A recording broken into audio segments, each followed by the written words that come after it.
She started her DPC right out of residency, talk about courage, and has built a thriving direct primary care practice. And she is diligent about practicing boundary building and reinforcing those boundaries. And I always turn to her and tag her in the Facebook groups when people are asking about boundaries, because she's done such a good job of that. And what those boundaries will do is those will help you to say, okay, I can do DPC and I can still have those boundaries. I got them to send me the talks in advance and I snooped through the slides.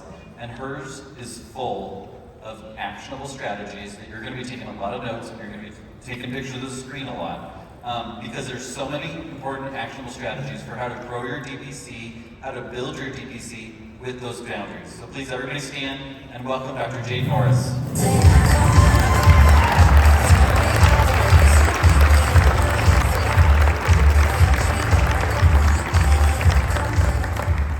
Thank you all so much. I'm so excited to be here to talk about one of my favorite topics in DPC, and that is sustainable success, we're calling it today. Say that 5 times fast.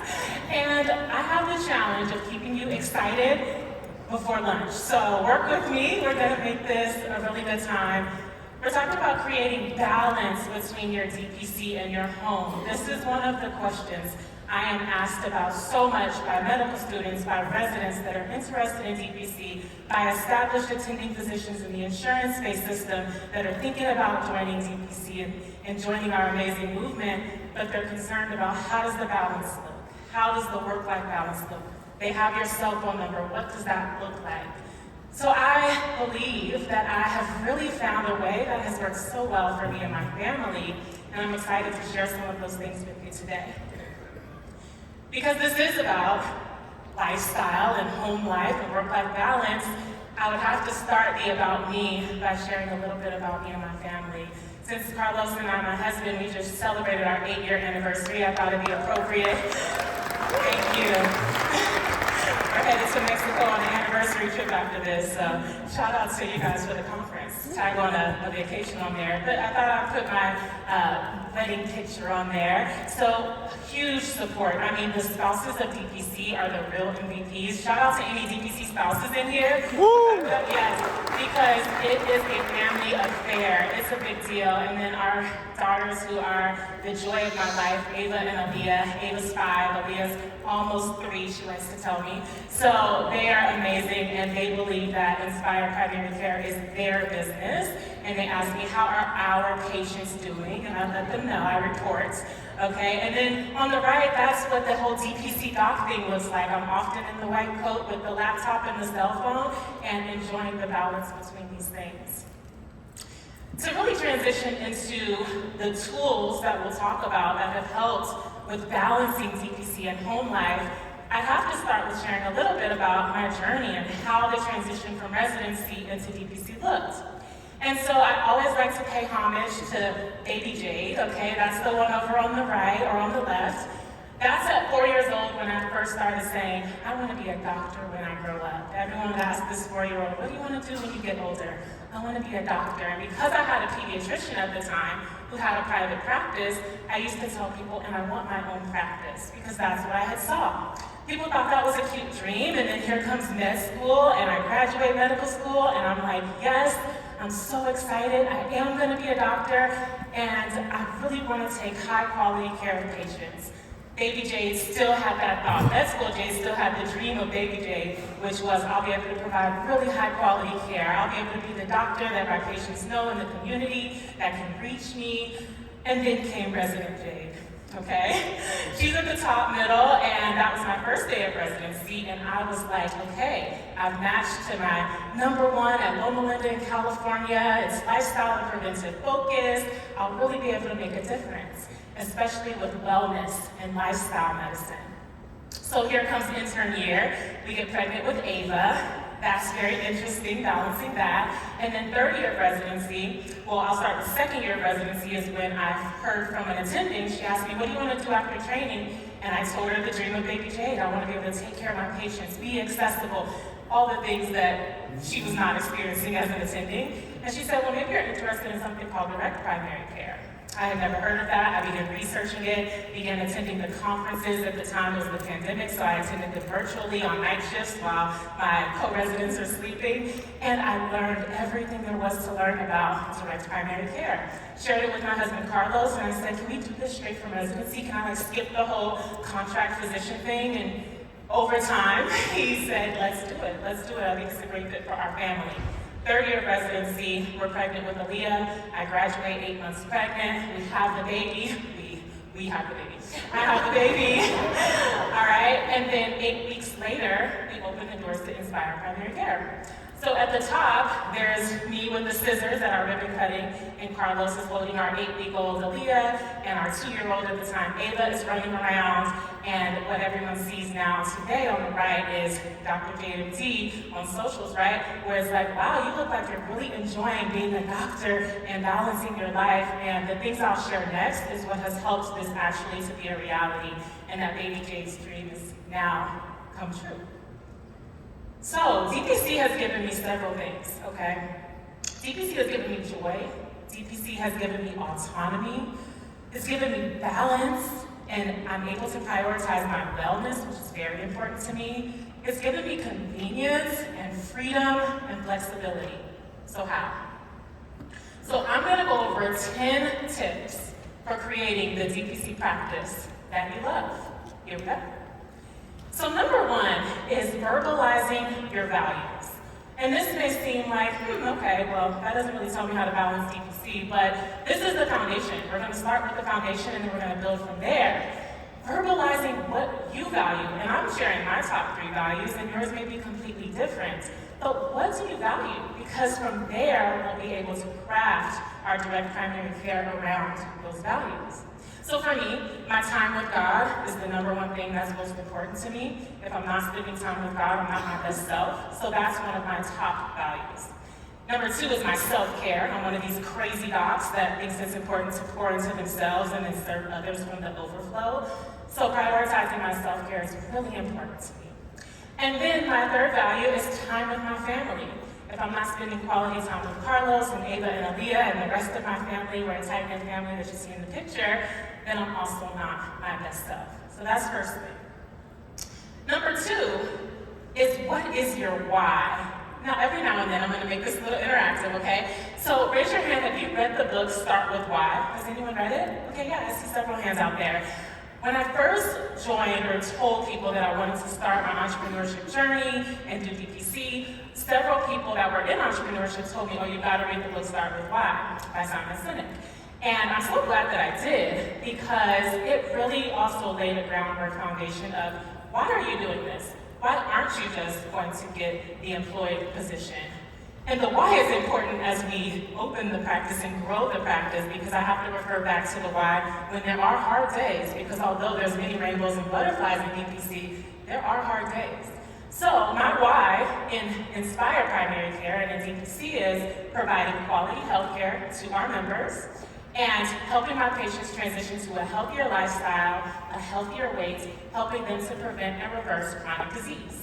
That is my why with Inspire Primary Care. So, as we grow and scale our practice, and when people come to me and say, you should add this to your practice, you should add this stream of revenue, I think to myself, well, is this gonna help us provide quality healthcare to our members? Is this gonna help my patients transition to a healthier lifestyle, a healthier way to prevent or reverse chronic disease? And if the answer is no, then we're not adding that as we grow and scale. So what is your why? These are mine, but it's important for us to reflect on that as we go deeper. All right, number 3, this I love, and that is applying automations. So the first year of our practice, I did some moonlighting at urgent care while our patient panel grew, and then I ran the practice as a one-woman show. I was truly a micro practice at the time, and many people would ask me, how are you doing all these things, being the only doctor, no team, no staff, how is this happening? And I would tell them, me and automations. I've shared some of my top 3 automations that I really love, but at the time I didn't need team, I needed automations. And so some of my favorites My scheduling through Calendly, I'm not getting anything by mentioning these, but I like to share the actual things that have helped me. So Calendly, I'm not going back and forth. What time do you want to meet? Maybe that works for me. Let me check my schedule. Let me check your schedule. No, here's the link. I've already set all the things, the times that I'm available. Self-schedule when you're ready. So the scheduling was automated. My website had everything automated for enrollment, hence for my billing, which happens to be my EMR, made the practice management automated. Spruce, I love her text, and now that we do have a team working together and sending each other messages through that system, also helps everything flow as a system. Number 4 is strategic outsourcing. I'm gonna sit in this one for a minute because I love outsourcing. There's 2 ways I divide this. First, on the practice side, on the business side, and then second, on the home side.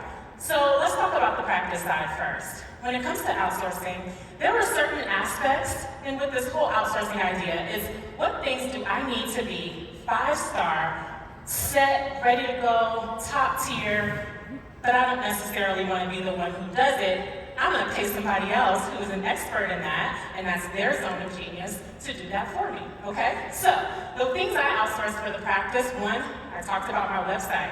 I said when people Google me and go to my website, I needed to look lavish. I needed to look like they are about to be getting the best physician experience they can get. It needs to reflect what they're going to be getting once they hit that enroll button, okay? So that I outsourced to an amazing website designer. Next was bookkeeper. When tax season came around, I wasn't going to be trying to figure out QuickBooks. It's great if that's what you want to do, but I'm talking about the things I needed to outsource. So we got a quality bookkeeper. We outsourced that. And now I've graduated to outsourcing my social media content through our marketing assistant, and that has been so nice to outsource. On the personal side, those things need to be outsourced too, okay, to make things run smoothly. Cleaning, I don't know about you, but there is no better feeling than coming home to a clean house that I didn't clean. Is it just me? Is it just me? Oh, okay. Woo! I'm glad I'm not alone, okay, because that is something I'm outsourcing, all right? You're not gonna see me dusting and mopping and sweeping. My daughter, okay, my husband Carlos is gonna laugh. She saw a vacuum in the house and she said, oh, that's the thing Daddy uses.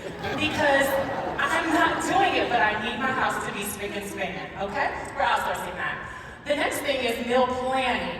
I happen to love cooking, but what I do not love is, what do you want this week? Do you want salmon? Do you want chicken? Do you want me to saute it? Do you want me to bake it? No, the meal planning is obnoxious for me, but I like to cook. So we outsource the box coming to my house. It gets delivered every Friday. It has the ingredients. I take it out of the bag and I cook it. So we outsource the meal planning. Laundry, okay? It was piling up. It was annoying to fold and put away. So I hired this amazing person called my mom, and I pay her to fold and put away our laundry, okay? So these are things I outsource, and luckily she's really cheap labor, so I appreciate that too. So outsourcing does not have to mean expensive, okay? So number 5 is profitable pricing. Okay, I'm stepping into it, all right? We're talking about price and DPC. It's gonna be okay. But this is really a topic that I'm not sure why it's so uncomfortable to talk about. We are growing businesses. We are growing, if you're an LLC or an S Corp, etc., it's not a 501c3, we're growing businesses. And it's okay to provide really high quality care and also want to be a profitable business that doesn't require the physician to have so many moonlighting gigs or doesn't allow us to close our doors because we couldn't make a living, okay? So, I'm big on profitable pricing. This has to be sustainable. This might be region specific, okay? What we charge in the Midwest may not look the same as on the coast. This may be ideal member dependent, okay? If you are called to serve primarily blue-collar workers, that pricing may look different if you're called to serve executives in New York or in LA. And what I found to be helpful in our practice is having membership tiers. This allows people to have access to our care and then allow us to build more premium access within our memberships on a membership tier. So that's what it's looked like in our practice with our primary care membership or upgrading to our medical weight loss membership. So 6 is methodical marketing. So marketing is a fun topic in DPC. I already met a few docs that were like, I don't want to sell anything, I don't want to talk, I don't want to go on social media, and I get it, but now that I see how lives are transformed by working with us in Inspire Primary Care, I'm just sharing the good news, all right? And if it's for you or someone you know, you'll get it and you'll join. And if it's not for you and you don't mind the 3 to 6 months waits in Las Vegas and having to go to the urgent care and all the other joys of going to an insurance-based practice, then that model is there for you too. You have that freedom to choose. But we're going to market. Now, I will say, the first year of our business, it was like throwing paint against the wall. We tried this, we tried that, we tried this, we tried that. But then at the end of that year, we looked at the data and we said, okay, what are the top 3 things that we did that actually brought in our ideal members? Now let's dump all the other forms of marketing and go all in on those 3 things. So that's where we're at now. For us, that was social media. About 40% of our practice joined by first following us on Instagram, all right? So shout out to the gram. Social media has been great for us, so we came and we put together a really high quality social media strategy. Number 2 is networking, all right? Strategic networking. You won't see me at every networking event in the community because I've got a 5 and a 3-year-old. However, you will see me in rooms filled with my ideal members or my ideal referral partners. So strategic networking has been really important. And then last has been, of course, that word of mouth. That's where 60% of our members came from, by either a friend or a current member or an employer, and seeing the reviews on Google. I lump all of that into word of mouth, okay? So methodical marketing, very important. Once we get that system, we can really just let it go on autopilot from there. 7, Phil gave a little sneak peek that we'd be chatting about this. I love talking about boundaries. I don't know why some people don't. To me, every healthy relationship requires healthy boundaries. I know what to say to Carlos and what lines not to cross and vice versa. We have boundaries in our marriage. In my friendships, I have boundaries. With my patients and in our practice, we do as well. So, some of our boundaries, my boundaries may look different from your boundaries in your DPC, but some of ours are business hours. People love to say, oh, perfect. Are you 24/7 doc? No, we have business hours, okay? However, we have Monday through Friday, 8 a.m. to 5 p.m. direct physician access. I don't know about you, but that sounds like a whole lot of access to me. So after hours and weekends are for me and my family, all right? So business hours are one of our boundaries. Membership only is one of our boundaries. You may choose to do one-off services, but our boundary at Inspire Primary Care is we are a membership practice. So when people come and they say, well, I just go to the doctor like once a year for my physical, can you just give me the price of that? I let them know you can surely pay for the annual membership if you don't want it to come out monthly, but we are a membership practice, monthly or annual. And that's one of our boundaries. The other one is enforcing our member agreement. We spent lots of time building out a beautiful membership agreement, and so we just refer back to it. When people ask for things that are outside of our boundary, we just refer to the membership agreement. Oh, you left the practice and you want to rejoin, do you have to pay the re-enrollment fee? Oh yeah, it says it right there on your agreement. We don't have to play around and think about where the boundaries lie. It is crystal clear, and it makes for a really healthy patient-physician relationship. Number 8, I love this almost as much as I love outsourcing, okay? That is deliberate delegating. I like to think of myself as Oprah these days, minus the billionaire status so far. And that is, you get a task, and you get a task, and you get a task. If you know me, and you're close to me, you're probably gonna get a task because I need to delegate. I'm one person, and I can't do it all. I think I've transitioned on the spectrum from being the person who thought I had to do everything, and it'll only be perfect, it'll only be done right if I do it, all the way to the other side of the spectrum where I'm like, you can do it, I'll show you how, all right? Teach one, what do we say? Teach one, you get it. You know what we say in medicine, yes. I'm gonna show you, then you try, you got it, perfect. And then I oversee from there. So on the practice side, I break this into practice and home as well. On the practice side, I'm delegating to our practice assistant. We have an amazing practice assistant. I have trained her up to basically do every skill in the practice that does not require the physician. When I think of a task in the practice, I say, does this task have to be done by me? Does it have to be done by me? And if the answer is no, then I'm delegating that. We're a team. So all non-physician required tasks in the practice, delegated to our practice assistant. My husband, pray for him, he wears many hats. He is our COO of our practice. He runs the operations side of the practice. So if something falls under the branch of operations, I send that email right over to him. He's processing the payroll. He's making sure our licenses are up to date. He's doing all of the things that are on the operations and tech side of the practice.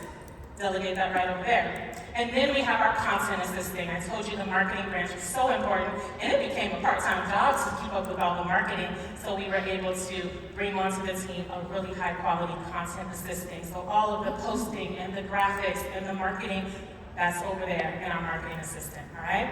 So that's on the practice side. On the home side, love to delegate there too. Again, I told you, pray for my husband Carlos, so I'm delegating as much as I can to him, and don't worry, he's delegating to me too, we're a team. And then I delegate to my parents. I already told you about laundry, but when we need those date nights, etc., we're delegating some things to them. And in my house, if you can walk and you can talk, you can help, okay? So I am delegating to our children too. And I think it's some great leadership, some skills that they're learning on all the things around the house that they can help mommy do, okay? So we are delegating, and we're doing it deliberately, and that's really helpful. And number 9, we're almost there, we got 10. Number 9 is a structured system. Here we go, back with the participation. Has anybody read this book called What the Heck is EOS? Well, I got a strong hand raised over there. Couple in the middle. All right. It's important, especially as we grow and scale, to have a really structured system in our practice. A friend of mine who has a very successful company in our community told me, oh, you've got to read this book. It is life-changing. And it has been. There may be others, but the EOS, which is an entrepreneurial operating system, we integrated it into our practice, and it has been a game changer for us. It has really helped things to run like a well-oiled machine. And a part of that was us also creating standardized operating procedures. And so each main procedure, or each main role in our business has standard operating procedures. For example, with our practice assistant, she has built out a whole standardized operating procedures with videos, and it's a whole thing. So when we bring on additional in the future, it is a smooth onboarding process, okay? So creating a structured system has also been so important as we make the DPC complement our home. And number 10, this one I love, and that is building the business around your life. Building the business around your life, because although my patients have membership access Monday through Friday, 8 to 5, I am not at the practice Monday through Friday, 8 to 5. I'm able to customize my hours to build it around my lifestyle. So I'm very transparent. In this season, I'm in the clinic Tuesday, Wednesday, Thursday, 10 a.m. to 3 p.m., okay? Those are my clinic hours. On Monday, I like to call it my admin day. We're at a homeschooling family with Ava just transitioned into kindergarten, so we're homeschooling her. So I do a mix of admin and answering lab work. Of course, still answering those texts and emails and things like that, but I'm also homeschooling on that day. On Fridays, I'm a homeschool mom too, which is really fun for me. I got graduated to teacher Spanish, so that's been really fun to help build a curriculum around her homeschooling curriculum. And we're also very involved in ministry. My husband's also a pastor, so we're very involved in our church. I'm very involved with my self-care. I'm getting that workout in the morning. I love fitness. We're a pickleball family, so we're gonna do that a few days a week. I'm dropping the kids to ballet and gymnastics. We're creating memories, and that is really, really important to me, while providing high quality, high access primary care to our members. And that has been so rewarding. So I told you at the beginning that DPC has given me joy, autonomy, balance, wellness, convenience, freedom, and flexibility. And the secret sauce to that has been knowing my values and my why, having boundaries and delegating, having systems and automations, having profitable pricing and outsourcing, having strategic marketing, and building the DPC practice around my life. So this has allowed me to have joy throughout the journey. The doctor in the middle, providing that high quality care, but also creating such sweet memories with our family along the way. So keep in touch. I hope you enjoyed this. I hope this was helpful. I am on just about every social media platform. Instagram is our main social media platform. I'm at Dr. JMD. The practice is at inspireprimarycare.com. We spell inspire without the I in the front just to be fancy. All right, you can email me. Many doctors ask me more questions after I do these talks on. Can you tell me more about how you build your practice primarily from Instagram and social media? So I have put all the physician questions I get into a PDF. If you email me and just request the PDF, I'm info@inspireinc.com. If you email me and you want to learn how to do that, I'm happy to share that PDF with you. I get a lot of questions on that. I do have a podcast called the She Inspires Podcast. It is the space where busy women talk about balancing business and wellness. So we talk about lots of these type of topics there on the podcast. If you know any friends that are moving into the amazing city of Las Vegas, lots of people moving in, send them our way at Inspire Primary Care. We'd love to care for them. And thank you so much again for having me today.